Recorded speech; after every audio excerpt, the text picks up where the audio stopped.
Hello friends, good morning. നമ്മുടെ Kerala TV സീരിയലിലേക്ക് എല്ലാവർക്കും സ്വാഗതം. ഇതേ കനക അടുക്കളയിൽ നിന്ന് ഓരോന്ന് ഒരുക്കിക്കൊണ്ടിരിക്കുമ്പോഴേക്കും അവിടുത്തെ ആ ചേച്ചി വന്നിട്ട് ചേച്ചിക്ക് നന്നായി പാചകമൊക്കെ അറിയാമല്ലേ എന്ന് ചോദിച്ചു. അപ്പോഴത്തേക്ക് നന്ദു പറഞ്ഞു, അതെ അമ്മയ്ക്ക് പാചകമൊക്കെ നല്ല വശമാണ്. അപ്പോഴത്തേ ഹനി പതുക്കെ അതിലെ അങ്ങോട്ടേക്ക് ആ ഒരു അടുക്കളയിലേക്ക്. അപ്പോൾ നോക്കുമ്പോൾ നമ്മുടെ നന്ദു അവിടെ നിൽക്കുന്നു. അപ്പോഴത്തേക്ക് ഷൂ ഷൂ എന്നും പറഞ്ഞുകൊണ്ട് അനി ഇങ്ങനെ വിളിക്കുക കേട്ടോ. അപ്പോൾ നന്ദു തിരിഞ്ഞു നോക്കി, അനി അങ്ങനെ നിൽക്കുന്നു. ആ സമയത്ത് കനക പെട്ടെന്ന് ആരാ നന്ദുട്ടാന്ന് ചോദിച്ചു. ആരുമില്ലമ്മേന്ന് നന്ദു. ആരുമില്ലടി. ആഹാ എന്നും പറഞ്ഞുകൊണ്ട് എന്നിട്ട് പതുക്കെ അതിലങ്ങ് ചെന്ന് നോക്കുക. അപ്പോൾ ആരാ ശുശു എന്ന് പറഞ്ഞ് വിളിച്ചില്ലേ എന്ന് കനക അവിടെ നിന്ന് ചേച്ചിയോടും ചേട്ടനോടും ചോദിച്ചു. അങ്ങനെ എനിക്കും തോന്നി അമ്മേ, കാറ്റടിച്ചതായിരിക്കും എന്ന് നന്ദു. കാറ്റല്ല, ആരാ വിളിച്ചതുപോലെ തന്നെ എനിക്ക് തോന്നിയതെന്ന് ആ ചേട്ടൻ. പക്ഷെ പുറത്താരെയും കാണുന്നില്ലല്ലോ എന്ന് കനക. അപ്പോൾ അത് കേട്ട് കഴിഞ്ഞപ്പം ശരി ശരി എന്നും പറഞ്ഞ് നന്ദുവിനെയും കൂട്ടിക്കൊണ്ട് അവിടെ നിന്ന് അങ്ങോട്ടേക്ക് പോകാൻ നോക്കുക കേട്ടോ.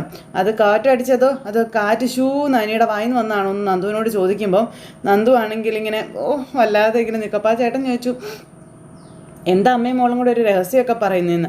ഒന്നുമില്ലെന്നേ, കറികളൊക്കെ ഒന്ന് ടേസ്റ്റ് ചെയ്ത് നോക്കാൻ പറയായിരുന്നു ഞാൻ എന്നൊക്കെ പറഞ്ഞ് കനക. അപ്പോൾ ആൾക്കാർ കുറച്ചൊക്കെ ഉള്ളെങ്കിലും നല്ല ഫംഗ്ഷനായിരുന്നു കേട്ടോ. എല്ലാവരും മോളെ സ്വർണം കൊണ്ട് മൂടിയല്ലോ. അപ്പോൾ ആദർശാറിൻ്റെ മുത്തശ്ശി അമ്മാനസ് അറിഞ്ഞെന്നാലോ നെക്ലേസ് കൊടുത്തത് എന്നാ ചേട്ടൻ പറയുമ്പോൾ പിന്നെ നമ്മുടെ അനി അതുവഴി വരിക. അനി വന്നിട്ട് ഇങ്ങനെ നന്ദുവിനെ വിളിക്കാനായിട്ട് ഇങ്ങനെ നോക്കും. അപ്പോഴത്തേക്ക് ഇങ്ങനെ നന്ദു തിരിഞ്ഞു നോക്കിയപ്പോൾ അനി അവിടെ നിന്ന് കയ്യും കാലൊക്കെ കാണിക്കുന്നു. നന്ദു തിരിഞ്ഞു നോക്കാനും പോയില്ല. നന്ദുവിനാണെങ്കിൽ ഭയങ്കര ദേഷ്യമാണല്ലോ. ആ സമയത്ത് നന്ദു തിരിഞ്ഞു നിന്ന് അടുക്കളയിൽ എന്തൊക്കെയോ ചെയ്യുന്നു. അനിയാണെങ്കിൽ അനിയെ മൈൻഡ് ചെയ്യാതെ. എൻ്റെ ദൈവമേ, ഞാൻ എങ്ങനെ അവളോടൊന്നും മിണ്ടുന്നേ? ഏത് നേരവും അവളുടെ അടുത്ത് അവളുടെ അമ്മയുണ്ടല്ലോ എന്ന് അനി ഇങ്ങനെ മനസ്സിൽ ചിന്തിക്കുക. അപ്പോഴത്തേക്കും പുറകെ വരുന്നു നമ്മുടെ അവന്തിക. വന്ന് അനിയുടെ തോളെ കൈ വെച്ചിട്ട് എന്തേ ഇവിടെ വന്നിങ്ങനെ നിൽക്കുന്നേ എന്ന് ചോദിക്കണു. അപ്പോൾ ഒന്നുമില്ല, ചുമ്മാ നിന്നതാ. പിന്നെ എനിക്ക് ഓഫീസിൽ നിന്നൊരു കോൾ ഉണ്ടായിരുന്നേ, അപ്പം ഞാൻ സംസാരിച്ചുകൊണ്ടിരിക്കുകയായിരുന്നു എന്ന് അനി പറയുമ്പം എന്നിട്ട് സംസാരിക്കുന്നതൊന്നും കണ്ടില്ലല്ലോ എന്ന് അവന്തിക. അല്ല, ഇപ്പോൾ കോള് കട്ടായതേ ഉള്ളെന്ന് പറഞ്ഞു അനി. ആണോ എന്ന് പറഞ്ഞ് ചിരിച്ചുകൊണ്ട് നിൽക്കുക അവന്തിക മോള്. അവന്തിക എന്നിട്ട് അനിയെ തന്നെ ഇങ്ങനെ നോക്കിക്കൊണ്ട് ഇങ്ങനെ നിൽക്കുക കേട്ടോ. അനിയേട്ടൻ ജ്യൂസ് കുടിച്ചായിരുന്നോ? ഇല്ലല്ലോ. അപ്പോൾ എല്ലാവരും കുടിച്ചല്ലോ, വാ ഞാൻ എടുത്തരാമെന്നും പറഞ്ഞു അവന്തിക കൈ പിടിച്ച് കൊണ്ടുപോകുമ്പം അവന്തിക എനിക്ക് വേണ്ടാത്തോണ്ടാന്ന് പറഞ്ഞു. മധുരത്തോടെ എനിക്ക് പണ്ടേ വെറുപ്പാണെന്ന് പറഞ്ഞു. എന്നാൽ പിന്നെ ഒറ്റപ്പെട്ട് മാറി നിൽക്കാതെ അകത്തോട്ട് വരാൻ നോക്കാൻ പറഞ്ഞു എന്ന് പറഞ്ഞൊന്ന് ചിരിച്ചു അനിയെ. എന്നിട്ട് ഒന്നും അല്ലാതെ പുറത്തേക്ക് നോക്കി നിൽക്കുക. എന്നാൽ ഒരുത്തനുണ്ടല്ല നവീൻ, അയാൾ വരുമെന്നായിരുന്നു എനിക്ക് പേടിയെന്ന് അവന്തിക പറയുമ്പം അല്ല, അവൻ വരുമെന്ന് നിന്നോടാരാ പറഞ്ഞേ? അല്ല, ആരും പറഞ്ഞില്ല, പക്ഷെ എനിക്കങ്ങനെ തോന്നി ചിലപ്പോൾ അവൻ വന്നേക്കുമെന്ന്. എന്നുവെച്ചാൽ നയനേച്ചി ആദർശേട്ടനുമായിട്ട് വലിയ അടുപ്പമാണല്ലോ. അവരിനി ആ സൗഹൃദത്തിൻ്റെ പുറത്ത് വിളിച്ചോ ഇല്ലയോ അതൊന്നും പറയാൻ പറ്റത്തില്ലല്ലോ. അവനെ വിളിച്ചെങ്കിൽ അതവൻ എന്നോട് പറഞ്ഞേനേന്ന് അനി അന്നേരം പറഞ്ഞു. പിന്നെ മോളെ എല്ലാവരും നമ്മളെ ഇഷ്ടപ്പെടണമെന്ന് ആഗ്രഹിക്കുന്നത് ശരിയായ കാര്യമല്ല കേട്ടോ എന്ന് അനി പറയുക. വിവാഹത്തിനെന്ന് പറയുമ്പം ആണിനും പെണ്ണിനും ഓരോരോ സങ്കല്പങ്ങൾ കാണുമെന്നും എന്നുവെച്ച് ആരെങ്കിലും എന്തെങ്കിലും തുറന്നു പറയുമ്പോൾ അവരോട് വെറുപ്പ് കാണിക്കുന്നത് ശരിയല്ല എന്നും പറഞ്ഞു. എനിക്കങ്ങനെ വെറുപ്പൊന്നുമില്ല അനിയേട്ടാ, അവൻ പോയെങ്കിൽ അതിനേക്കാളും നല്ലൊരു ബന്ധം എനിക്ക് കിട്ടുമെന്ന് അവന്തിക അനിയോട് പറയുന്നു. അവൻ നിന്ന് ചിരിച്ചു. അനി എന്നിട്ട് അവിടെ നിന്ന് അങ്ങ് പോയി. അനിയെ നോക്കി ഇങ്ങനെ നിൽക്കുകയാണ് നേരെ അവന്തിക മോള്. അത് കഴിഞ്ഞതിന് ശേഷം പിന്നെ ദേവയാനിയൊക്കെ അവിടെ നിന്ന് ഇങ്ങനെ സംസാരിക്കും. ഒരാളെ ഒരു കമ്പനിയിൽ ജോലിക്ക് എടുക്കുമ്പോൾ അയാളുടെ മുൻകാല ചരിത്രം നോക്കിയിട്ട് അയാളെ കമ്പനിയിൽ നിയമിക്കുകയുള്ളൂ. നമ്മുടെ കമ്പനിയുടെ കാര്യം ഇവർക്ക് രണ്ടുപേർക്കും നന്നായിട്ട് അറിയാവുന്നതാണെന്നും എന്തെങ്കിലും ചെറിയൊരു കുഴപ്പം കാണിച്ചവരാണെങ്കിൽ കമ്പനിയുടെ 7 അയലത്ത് പോലും വരാൻ സമ്മതിക്കില്ല എന്നൊക്കെ പറഞ്ഞ ആ ഒരിത്. അവിടെയാണ് മൂർത്തി ജ്വല്ലറിയിൽ നിന്ന് പുറത്താക്കി ഒരുത്തനെ മാനേജരാക്കാൻ പോകുന്നതെന്നൊക്കെ പറയുമ്പോൾ പറഞ്ഞിട്ടൊന്നും കാര്യമില്ലമ്മേ, ഈ AN ജ്വല്ലറിയുടെ ബാക്ക്ഗ്രൗണ്ട് വളരെ മോശമാണ്, അവർക്ക് അബിയെപ്പോലെയുള്ളവരെയാണ് ആവശ്യം എന്നൊക്കെ പറയുമ്പം പലപ്പോഴും AN ജ്വല്ലറിക്ക് വേണ്ടി ചാരപ്പണി ചെയ്യുന്നത് അബിയാണെന്നാണ് എൻ്റെ വിശ്വാസം എന്നുള്ള കാര്യം പറയുകയാണ് ഈ ജയൻ അവിടെ ഇരുന്ന്. പിന്നെ അതിനുള്ള നന്ദിയാണ് അവർ തിരിച്ച് കാണിക്കുന്നത് എന്നുള്ള കാര്യവും പറഞ്ഞു. നവ്യയെ മോഡലാക്കിയതും അബിയെ മാനേജറാക്കിയതൊക്കെ അതിൻ്റെ വെളിച്ചത്തിലാണെന്നുള്ള കാര്യമൊക്കെ ഇവർ പറയുവാണ്. എന്നാൽ നവ്യയുടെ വിചാരം അവൾ റെക്കമെൻഡ് ചെയ്തതുകൊണ്ടാണ് അബിക്ക് ജോലി കിട്ടിയതെന്നുള്ളതാണെന്നും പറഞ്ഞ് എല്ലാത്തിൻ്റെയും പിന്നിൽ പ്രവർത്തിച്ചിരിക്കുന്നത് അബി തന്നെയാകാനാണ് സാധ്യതയെന്നും ജയൻ ഇങ്ങനെ പറഞ്ഞപ്പം കുടുംബത്തിൽ അങ്ങനെ ഒരുത്താനുണ്ടായാലും നമുക്കിപ്പോൾ എന്നാ ചെയ്യാൻ പറ്റുമെന്ന് ഗോവിന്ദേട്ടൻ അന്നേരം പറഞ്ഞു. അപ്പോൾ അത് പറഞ്ഞിട്ടൊന്നും കാര്യമില്ല ഗോവിന്ദേട്ട, കുടുംബത്തിനകത്തുണ്ടാകേണ്ടവർ പുറത്തു പോകേണ്ടവർ അകത്തും എന്നും പറഞ്ഞുകൊണ്ട് ഇങ്ങനെ നിൽക്കുമ്പോൾ ആദർശിൻ്റെ ഫോണിലേക്ക് കോൾ വരുന്നു. ആദർശ് വേഗം ആ കോൾ എടുക്കുക. മാളവിക, ഞാനിവിടെ ഒരു ഫംഗ്ഷനിലാണ്, നീ പറഞ്ഞോളാൻ പറഞ്ഞു. അപ്പോൾ ഇങ്ങനെ എന്തോ പറയുന്നു. ആണോ എന്നും ചോദിച്ചുകൊണ്ട് ആദർശ് ഇങ്ങനെ നിൽക്കുകയാണ്. അപ്പോൾ ആദർശ് അങ്ങനെ ഫോണുമായിട്ട് അങ്ങ് പോയി എന്തൊക്കെയോ ഇങ്ങനെ മാളവികയായിട്ട് സംസാരിക്കുകയാണ്. അപ്പോൾ ആദർശിനെ കമ്പനിയുടെ MD സ്ഥാനത്ത് നിന്ന് മാറ്റുമെന്ന് ഞാൻ സ്വപ്നത്തിൽ പോലും വിചാരിച്ചില്ല എന്ന് ഗോവിന്ദേട്ടൻ അന്നേരം പറഞ്ഞു.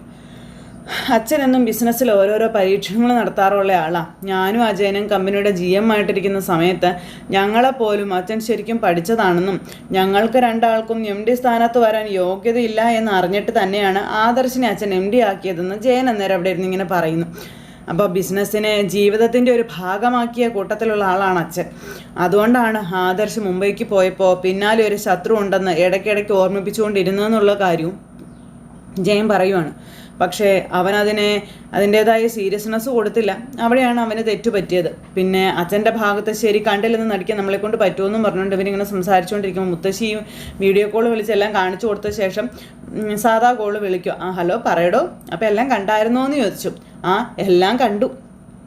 പക്ഷേ അതിനിടയിലല്ലേ ആ വീട്ടിൽ അശ്രീകരം കയറി വന്നതെന്നൊക്കെ പറഞ്ഞു അവൻ ആ സമയത്ത് ഭിത്തി ചാരി നിർത്തി 4 ഇടി കൊടുക്കാൻ എനിക്ക് തോന്നിയതെന്ന് മുത്തശ്ശിയോട് പറയുമ്പം എന്നാലും കാണേണ്ടതൊക്കെ കണ്ടില്ലേ എന്ന് ചോദിച്ചു. കണ്ടു. പിന്നെ മോളൊരു റാണിയെ പോലെ ഞാൻ വാങ്ങിയ നെക്ലേസ് ഇട്ടിരിക്കുന്നത് കണ്ടപ്പോൾ എൻ്റെ മനസ്സ് നിറഞ്ഞു എന്ന് മുത്തശ്ശൻ പറയുക. അപ്പോൾ മുത്തശ്ശിക്ക് ഒരുപാട് സന്തോഷം. മുത്തശ്ശി ഫോൺ വിളിച്ചിങ്ങനെ ചിരിച്ചുകൊണ്ട് നിൽക്കുമ്പോൾ കനക അങ്ങോട്ടേക്ക് വരും. അതെ കനക വരുന്നുണ്ട് കേട്ടോ എന്നും പറഞ്ഞുകൊണ്ട് ഫോൺ അങ്ങ് കട്ട് ചെയ്തു. ആ സമയത്ത് നമ്മുടെ കനക ഇവിടെ മാറി നിന്ന് ആരെയാണ് വിളിക്കുന്നേ? അത് പിന്നെ എൻ്റെ അനിയത്തിയുടെ കൊച്ചുമോനെ വിളിച്ചത്. അവനൊരു വെകിളി പിടിച്ച സാധനമാണെന്നും നമ്മുടെ ഫംഗ്ഷൻ വിപുലമായിട്ടൊന്നും അല്ലല്ലോ നടത്തിയത്, അതുകൊണ്ട് ബന്ധുക്കളെ ഒന്നും വിളിച്ചതും ഇല്ലല്ലോ, അതുകൊണ്ടാണ് ഇങ്ങനെ ശല്യം ചെയ്തുകൊണ്ടിരിക്കുന്നതെന്നും ഇനി എന്തെങ്കിലുമൊക്കെ ഉണ്ടെങ്കിൽ അവരെയും വിളിക്കണമെന്ന് പറഞ്ഞു മുത്തശ്ശി. അല്ല ഇപ്രാവശ്യം വിളിക്കാമായിരുന്നല്ലോ, എന്തിനാ ഒഴിവാക്കിയതെന്നൊക്കെ ചോദിക്കുമ്പോഴത്തേക്കും നമ്മുടെ മുത്തശ്ശി ചിരിച്ചുകൊണ്ട് നിൽക്കുക. അതൊക്കെ പോട്ടെ, ഭക്ഷണം റെഡി ആയിട്ടുണ്ട്, അമ്മ ഇരിക്കാൻ കഴിക്കാമെന്ന് പറഞ്ഞു. എല്ലാവരും കഴിക്കട്ടെ എന്ന് ഞാൻ പിന്നിരുന്നോളാവുന്ന മുത്തശ്ശി. അത് ശരിയാവത്തില്ലല്ലോ, ആദ്യ പന്തിക്ക് തന്നെ അമ്മ ഇരിക്കണമെന്ന് കനക. അതിനിത് കല്യാണ സദ്യ ഒന്നും അല്ലല്ലോ കനകെ.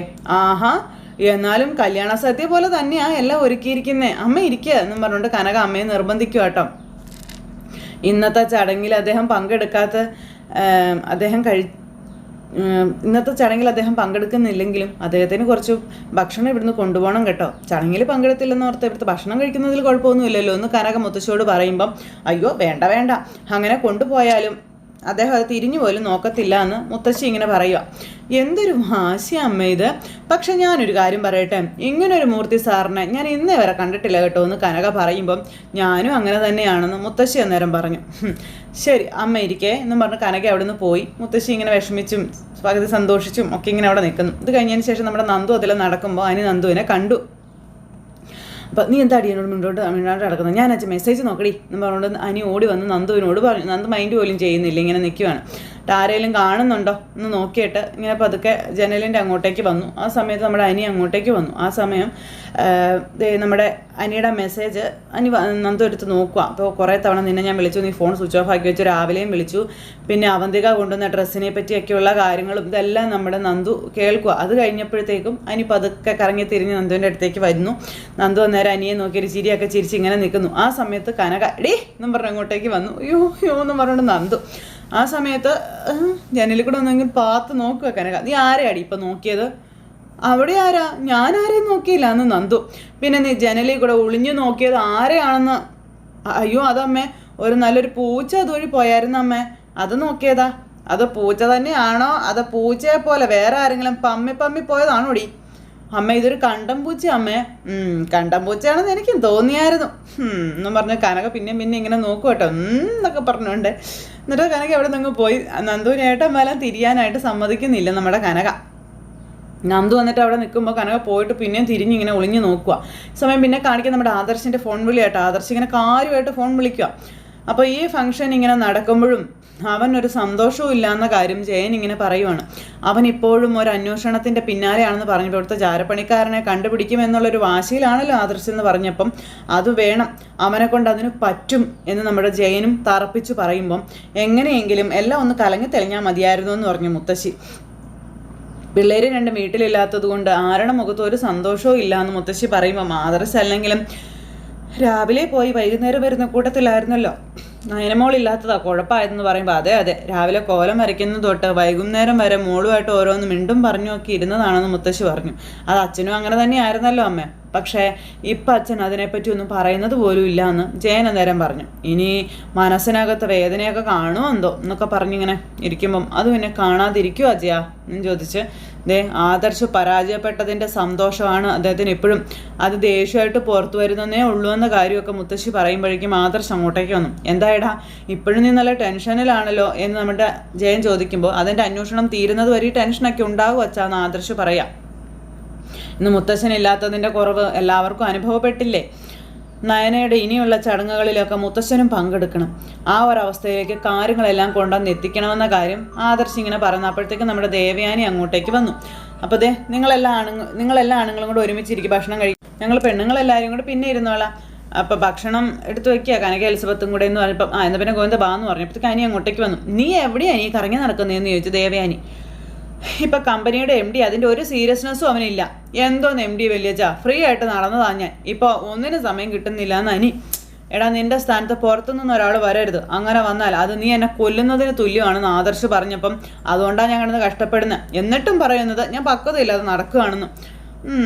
നീ വന്നേ നമുക്ക് കഴിക്കാം എന്ന് പറഞ്ഞ് അവരെല്ലാവരും കൂടെ പോയിരുന്ന് ഫുഡ് കഴിക്കുന്നു. അപ്പോൾ എല്ലാവരും കഴിച്ചപ്പോൾ നയനമോളെയും വിളിക്കാൻ പറഞ്ഞു അമ്മ. അവൾ പിന്നെ ഇരുന്നോളാന്ന് പറഞ്ഞു അമ്മയെന്ന് പറഞ്ഞു കനക. അങ്ങനെ എല്ലാവരും ഫുഡ് കഴിക്കുന്നു. നന്ദു ഇങ്ങനെ എല്ലാവർക്കും വിളമ്പിയൊക്കെ കൊടുക്കുക. അപ്പോഴത്തേക്കും എനിക്ക് വിളമ്പി കൊടുക്കാനൊക്കെയുള്ള ചാൻസുകളൊക്കെ വരുമല്ലേ. അപ്പോഴത്തേക്കും കനക നന്ദു മോളെ അമ്മ വിളമ്പി കൊടുക്കാം എന്നും പറഞ്ഞ് മോള് മുത്തശ്ശിക്ക് വെള്ളം എടുത്ത് കൊടുക്കേ എന്നും പറഞ്ഞ് നന്ദുവിനെ നൈസായിട്ട് അങ്ങോട്ടേക്ക് മാറ്റി. കനകയാണ് ഇവരെ സമ്മതിക്കുന്നില്ല ഒന്നിനും. അങ്ങനെ ഇവരെല്ലാവരും ഫുഡ് കഴിച്ചുകൊണ്ടിരിക്കുന്ന ഈ ഒരു സമയത്ത് നമ്മുടെ ആദർശ് ഇങ്ങനെ ഇവരെ ഇടയ്ക്കിടയ്ക്ക് നോക്കുന്നുണ്ട്. അപ്പോൾ കഴിച്ചോ? അതെ, അല്ല മോനിനി എന്താ വേണ്ടേ എന്ന് അനിയോട് ചോദിക്കുമ്പം അല്ല ഞാൻ എടുത്തോളാം അമ്മ എന്നും പറഞ്ഞിങ്ങനെ. അപ്പം പറഞ്ഞ് നമ്മുടെ കനക ഒരു ചിരി, നന്ദുവിനാണെങ്കിലും ചിരി വരുന്നുണ്ട് കനകയുടെ കാട്ടായൊക്കെ കണ്ടിട്ട്. കറികൾക്കൊക്കെ നല്ല ടേസ്റ്റ് ഉണ്ട് കേട്ടോ എന്ന് ജയൻ അന്നേരം പറഞ്ഞു. അപ്പം ഞാൻ മാത്രമല്ല എല്ലാം ഉണ്ടാക്കിയത്, കൂടുതലും ചേച്ചിയാണെന്ന് നമ്മുടെ എലിസബത്ത് ചേച്ചി പറഞ്ഞു. അപ്പോഴും അനി നന്ദുവിനെ തന്നെ നോക്കിക്കൊണ്ട് അങ്ങനെ ഇരിക്കുക. അത് കനക കണ്ടു. കനക എന്നിട്ട് ഇങ്ങനെ രണ്ടുപേരെയും മാറി മാറി ഇങ്ങനെ നോക്കുവാണ്, രണ്ടുപേരുടെ നോട്ടമൊക്കെ. നന്ദു നീയേ പോയി ചേച്ചിയുടെ അടുത്ത് പോയിരിക്കും ചെല്ല് എന്നും പറഞ്ഞ് കനക എന്നിട്ട് നന്ദുവിനെ അവിടെ നിന്ന് ഓടിച്ചു വിടാൻ നോക്കണം. ജോലി കിട്ടിയ ശേഷമേ മോൾക്ക് തിരക്കാ, അതുകൊണ്ട് ചേച്ചിക്ക് അനിയത്തെ ശരിക്കും കിട്ടുന്നില്ല എന്നുള്ള പരാതിയാണെന്നൊക്കെ പറഞ്ഞു. മോള് ചെല്ല് എന്നും പറഞ്ഞ് കനക നന്ദുവിനെ പറഞ്ഞു വിടുന്നു. അപ്പോഴേക്കും മോൾക്ക് കല്യാണമൊന്നും ആയില്ലെന്ന് ചോദിക്കാം എലിസബത്ത് ചേച്ചി. പിന്നെയും മോൾക്ക് കല്യാണാലോചനയൊക്കെ ഒരുപാട് വരുന്നുണ്ട്, 1-2 ജാതകങ്ങളൊക്കെ പൊരുത്തപ്പെട്ട് വന്നിട്ടുണ്ട് എന്ന് കനക. അപ്പോഴത്തേക്കും വായിലേക്ക് വെച്ച ചോറ് പുറത്തേക്ക് ഇട്ടിരിക്കുകയാണ് അനി. അങ്ങനെയാണെങ്കിൽ ഈ ചിങ്ങത്തിൽ ആ ചടങ്ങ് നടത്താമെന്ന് വിചാരിക്കുന്നതെന്നൊക്കെ പറയുവാണ് നമ്മുടെ കനക. അപ്പോഴത്തേക്കും ഗോവിന്ദേട്ടൻ ഇങ്ങനെ നിൽക്കുക. നന്ദുവിൻ്റെ കല്യാണം മുന്നിൽ നിന്ന് നടത്തണമെന്നാണ് ആദർശും ദേവയാനിയൊക്കെ പറഞ്ഞിരിക്കുന്നതെന്ന കാര്യം ജയൻ അന്നേരം അവിടെ ഇരുന്ന് പറഞ്ഞു. എന്നും പറഞ്ഞു കനക.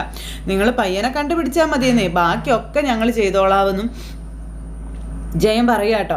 അപ്പോൾ നമ്മുടെ ഗോവിന്ദേട്ടൻ ഇങ്ങനെ നോക്കുക അനി. അപ്പോൾ പയ്യൻ ഇവിടെ അടുത്തന്നെ ഇരിപ്പുണ്ട് വല്യച്ച, സമയമാകുമ്പോൾ ഭംഗിയായിട്ട് കല്യാണം നടത്തി വധൂവരന്മാരെ ആശീർവദിച്ചാൽ മാത്രം മതിയെന്ന് നമ്മുടെ അനി ഇങ്ങനെ മനസ്സിൽ പറയുന്നു. ആ സമയത്ത് പിന്നെ കാണിക്കുന്ന അവന്തിക കേട്ടോ. നയനെ സോപ്പിടാൻ വേണ്ടി വന്നിരിക്കുകയാണ് അവന്തിക. എന്നിട്ട് മുത്തശ്ശൻ കൊടുത്ത മാലയൊക്കെ പിടിച്ച് നോക്കി ഭയങ്കര ഇത്. എന്താ അവന്തികയ്ക്ക് ഇത് ഇഷ്ടപ്പെട്ടോ എന്ന് ചോദിച്ചു. ഈ നെക്ലേസ് വേണോ? അയ്യോ എനിക്ക് വേണ്ട കേട്ടോ, മുത്തശ്ശി സ്നേഹത്തോടെ തന്നതല്ലേ. അപ്പോൾ പക്ഷെ മുത്തശ്ശനതിന് വഴക്ക് പറഞ്ഞു കേട്ടോ ഒന്നും അവന്തിക. അപ്പോൾ വഴക്കൊന്നും പറഞ്ഞില്ല. ആര് പറഞ്ഞു വഴക്ക് പറഞ്ഞെന്ന് പറഞ്ഞുകൊണ്ട് നമ്മുടെ മുത്തശ്ശി അങ്ങ് കയറി വന്നു. വഴക്ക് പറഞ്ഞ് കാണുമല്ലോ എന്ന് നയന, അല്ലെങ്കിൽ അവന്തിക്ക് ഇങ്ങനെ സംസാരിക്കേണ്ട കാര്യമൊന്നും ഇല്ലല്ലോ എന്നൊക്കെ പറയുന്നത് കേട്ടപ്പോൾ മുത്തശ്ശിയുടെ മുഖം അങ്ങ് വാടി. ഇത്രയും വില കൂടിയതൊക്കെ കൊടുക്കുന്നത് എന്തിനാണെന്ന് ചോദിച്ച് കാണും അല്ലേ? അങ്ങനെയൊന്നും ചോദിച്ചില്ല. പിന്നെ ഈ നെക്ലേസ് എങ്ങനെയുണ്ടെന്ന് ചോദിച്ചപ്പം അതിന് സന്തോഷത്തോടെ അല്ല മറുപടി പറഞ്ഞത്, അത്രയേ ഉള്ളൂ എന്ന കാര്യം മുത്തശ്ശി അന്നേരം പറഞ്ഞു. അത് പിന്നെ അങ്ങനെയൊന്നും പറയത്തില്ലല്ലോ എന്നും പറഞ്ഞു. അവന്തിക്ക് അന്നേരം ഇങ്ങനെ നോക്കുവാണ്. പിന്നെ അപ്പോഴേ 1-2 ഫോട്ടോ മോളുടെ ഒന്ന് എടുത്തേ എന്ന് പറഞ്ഞുകൊണ്ട് അവന്തികയെ കൊണ്ട് എടുപ്പിക്കുക. ഇത് കുറേ നേരമായിട്ട് എടുക്കുന്നുണ്ടല്ലോ. അതെ എന്നും പറഞ്ഞുകൊണ്ട് നമ്മുടെ ദേവയാനി നയന അങ്ങനെ മുത്തശ്ശിയും നയനയും കൂടെ നിൽക്കുന്ന കുറേ ഫോട്ടോ, പിന്നെ അവന്തികയായിട്ട് നിൽക്കുന്ന സെൽഫി, അങ്ങനെ എല്ലാം എടുത്ത് പരസ്പരം കാണുക. ഇനിയിപ്പോൾ നിങ്ങൾ രണ്ടുപേരും കൂടെ ചെന്ന് എന്തെങ്കിലും കഴിക്കാൻ പറഞ്ഞു മുത്തശ്ശി. അവിടെ എല്ലാവരും ഭക്ഷണം കഴിച്ചു, ആണുങ്ങളും ഞാനും ഒക്കെ കഴിച്ചെന്നും പറഞ്ഞു. അപ്പോൾ നല്ല വിശപ്പില്ല മുത്തശ്ശി എന്ന് നയന പറയുമ്പോൾ, വിശപ്പില്ലെങ്കിലും കഴിക്കേണ്ടത് മോളാ, അതിനകത്ത് മടി കാണിക്കരുത്, ചെല്ല് രണ്ടാളും ചെല്ല പറഞ്ഞ് നിർബന്ധിച്ച് രണ്ടുപേരെയും കൂടെ പറഞ്ഞു വിടുക. അപ്പോൾ ഈ ഫോട്ടോ നോക്കിയിട്ട് മോളെ ഒന്ന് ശരിക്കും കാണാൻ അവിടെ കാത്തിരിക്കുക, പെട്ടെന്ന് ഇത് കാണിച്ചു കൊടുത്തില്ലെങ്കിൽ എന്നെ വിളിച്ച് ശല്യം ചെയ്യുമെന്ന് പറഞ്ഞുകൊണ്ട് ഇതെല്ലാം മുത്തശ്ശി അയച്ചു കൊടുക്കുക മുത്തശ്ശന്. ഈ ഫോട്ടോയൊക്കെ കണ്ട് മുത്തശ്ശനെ ഇങ്ങനെ ഇരിക്കുമ്പോഴേക്കും നവ്യ അങ്ങോട്ട് മുത്തശ്ശി ആ ഭക്ഷണം എടുത്തു വെച്ചെന്ന് പറഞ്ഞു വന്നു. വാ കഴിക്കാം എന്ന് പറയുമ്പോഴേക്കും എനിക്ക് നല്ല വിശപ്പില്ല എന്ന് പറഞ്ഞു മുത്തശ്ശൻ.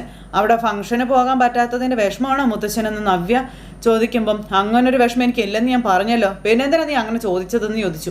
അല്ല ഭക്ഷണം കഴിക്കാൻ സമയമായി എന്നിട്ടും വരാത്തത് കൊണ്ട് ചോദിച്ചെന്നേ ഉള്ളൂ, അതിന് അങ്ങനെ ചോദിക്കേണ്ട കാര്യമുണ്ടോ എന്ന് ചോദിച്ചുകൊണ്ട് മുത്തശ്ശൻ ഒച്ച വെച്ചു. ഞാൻ അത്യാവശ്യം അഭിനയമൊക്കെ ഇഷ്ടപ്പെടുന്ന ഒരാളാണ്, ഇവിടെ മരുമോളായി വന്നതിന് ശേഷം അഭിനയിക്കാനായിട്ട് പോയതുവാ, അന്ന് തന്നെ എല്ലാവരും തടയുമായിരുന്നു എന്ന് പറഞ്ഞു. അതെന്തിനാ നീ ഇപ്പം ഇവിടെ പറയുന്നത്?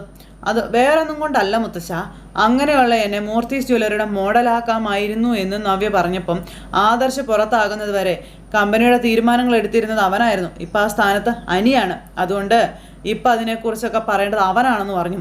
അവരൊന്നും എന്നെ ഒരിക്കലും ആ സ്ഥാനത്ത് പരിഗണിക്കത്തില്ലല്ലോ എന്ന് നവ്യ പറയുവാണ്.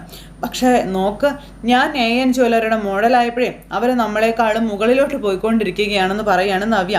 അപ്പോൾ ഒരു മോഡൽ കാരണം ബിസിനസ് നമ്പർ 1 ആകുമെന്നുള്ള അഭിപ്രായമൊന്നും എനിക്കില്ല എന്ന് പറഞ്ഞു. വലിയ മോഡലിങ്ങിൻ്റെ അഹങ്കാരമായിട്ട് വന്നപ്പം ഒരു സ്ഥാപനം മറ്റു പ്രവർത്തനങ്ങൾക്കൊപ്പം പരസ്യം കൂടി വരുമ്പോഴാണ് അവിടെ വിജയം ഉണ്ടാകുന്നതെന്നും മുത്തശ്ശൻ നവ്യയോട് പറയുവാണ്. പിന്നെ നിന്നെക്കുറിച്ചായി കാണുന്നതൊന്നുമല്ല, നിന്നെപ്പോലെ ഒരു പെൺകുട്ടി അവർ മോഡലാക്കിയത് കൊണ്ട് അതിൻ്റെ നേട്ടം അവരെക്കാൾ കൂടുതൽ നിനക്കാണെന്ന കാര്യം മുത്തശ്ശൻ നവ്യയോട് പറഞ്ഞു കൊടുത്തു. അതുകൊണ്ടാണ് നിന്നെ 4 ആൾ അറിഞ്ഞതെന്നും പറഞ്ഞു. അത് ഗുണം ചെയ്യാൻ പോകുന്നത് മൂർത്തി ജ്വല്ലറിക്കായിരിക്കും എന്ന് പറഞ്ഞപ്പം അതൊരിക്കലും അല്ല, AN ജ്വല്ലറിയാണ് എന്നെ രക്ഷിച്ചത്. അതുപോലെ തന്നെ അബിക്ക് വേണ്ടി ഒരു മാനേജർ കസേര അവർ ഒഴിച്ചിട്ടിരിക്കുകയാണെന്നും അതിൻ്റെ നന്ദിയും സ്നേഹവും എന്നും എനിക്ക് അവരോട് ഉണ്ടാകുമെന്നും നവ്യ. അങ്ങനെയാണ് വേണ്ടത്, നമ്മളെ സഹായിച്ചവരെ നിലനിർത്തിയവരെ ഒരിക്കലും മറക്കാൻ പാടില്ല എന്ന് മുത്തശ്ശൻ നവ്യയ്ക്ക് പറഞ്ഞു കൊടുക്കുക. പക്ഷേ എന്നെങ്കിലും ഒരു ദിവസം AN ജ്വല്ലറി തകർന്നാലോ എന്ന് മുത്തശ്ശൻ നവ്യയോട് ചോദിക്കുക.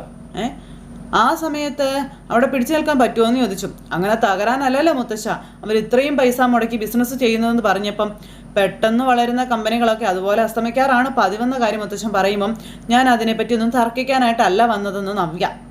എനിക്കും കുറേയൊക്കെ കാര്യങ്ങൾ മനസ്സിലാക്കാനുള്ള കഴിവുണ്ട് മുത്തശ്ശ എന്ന് പറയുമ്പം മുത്തശ്ശൻ വിളിയൊന്നും ഇങ്ങനെ നോക്കി. പല കാര്യങ്ങളും എനിക്കറിയാമെന്നും നവ്യ പറയുവാണ്. ആരുടെ ഭാഗത്താണ് ശരിയെന്നും തെറ്റെന്നും എനിക്കറിയാം എന്നൊക്കെ പറയുമ്പം അങ്ങനെ മനുഷ്യൻ അറിഞ്ഞ് ജീവിച്ചാൽ ജീവിതത്തിൽ അപകടങ്ങൾ ഉണ്ടാവില്ല എന്ന് മുത്തശ്ശൻ നവ്യയോട് പറയുക. എന്നാൽ നീ എത്രത്തോളം യാഥാർത്ഥ്യങ്ങൾ തിരിച്ചറിയുന്നുണ്ടെന്ന് എനിക്ക് സംശയമുണ്ടെന്ന് മുത്തശ്ശൻ നവ്യയോട് പറയുക കേട്ടോ. നീ പൊയ്ക്കോളാൻ പറഞ്ഞു, ഞാൻ കഴിക്കാൻ വന്നോളാവെന്നും പറഞ്ഞു. അത് എനിക്ക് മുത്തശ്ശനോടൊരു കാര്യം ചോദിക്കാനുണ്ടായിരുന്നു എന്ന് പറഞ്ഞു നവ്യ. സ്വന്തം മകളുടെ ജീവിതം തകർക്കാൻ ശ്രമിക്കുന്ന അമ്മയെന്ന് വിളിക്കുന്നതിൽ അർത്ഥമുണ്ടോ എന്ന് നവ്യ ചോദിക്കുമ്പം മുത്തശ്ശനൊന്ന് ചിരിച്ചു. അതിന് എനിക്കൊരൊറ്റ ഉത്തരവേ ഉള്ളൂ, സംസ്കാരമുള്ളൊരു അച്ഛനും അമ്മയും സ്വന്തം മക്കളുടെ ജീവിതം തകർക്കാൻ ശ്രമിക്കില്ല എന്ന്. അതിൻ്റെ അർത്ഥം എൻ്റെ അമ്മയ്ക്ക് സംസ്കാരം ഇല്ലെന്നല്ലേ എന്ന് നവ്യ ചോദിക്കുമ്പം എനിക്ക് അങ്ങനെ തോന്നിയിട്ടില്ല. ഗോവിന്ദനും കനകയും നല്ലൊരു അച്ഛനും അമ്മയും ആണെന്ന് മുത്തശ്ശൻ നവ്യയോട് പറഞ്ഞ് കനകയ്ക്ക് ഒരു സമയത്ത് പണത്തോട് ആർത്തിയൊക്കെ ഉണ്ടായിരുന്നു, എന്നാൽ പിന്നീട് അതൊക്കെ അങ്ങ് മാറിയെന്നും ഇന്ന് മക്കളെയും മരുമക്കളെയും ഒരുപോലെ സ്നേഹിക്കുന്ന അച്ഛനും അമ്മയുമാണ് അവർ 2 ആളും എന്ന് മുത്തശ്ശൻ പറഞ്ഞപ്പോൾ എന്നിട്ട് എന്താ ആദർശേട്ടനോടുള്ള സ്നേഹം അഭിയോടില്ലാത്തത് എന്ന് നവ്യ മുത്തശ്ശനോട് ചോദിക്കുമ്പോൾ അവർക്ക് കൊടുക്കേണ്ട മറുപടി കൊടുക്കാനായിട്ട് ഓങ്ങിയിരിക്കുന്ന മുത്തശ്ശനെ കാണിച്ചുകൊണ്ട് ഇന്നത്തെ കഥ അവസാനിച്ചു. അപ്പോൾ എല്ലാവരും കാത്തിരുന്ന് കാണണം കേട്ടോ. എല്ലാവർക്കും നല്ലൊരു ദിവസം ആശംസിക്കുകയാണ്. ടാറ്റാ.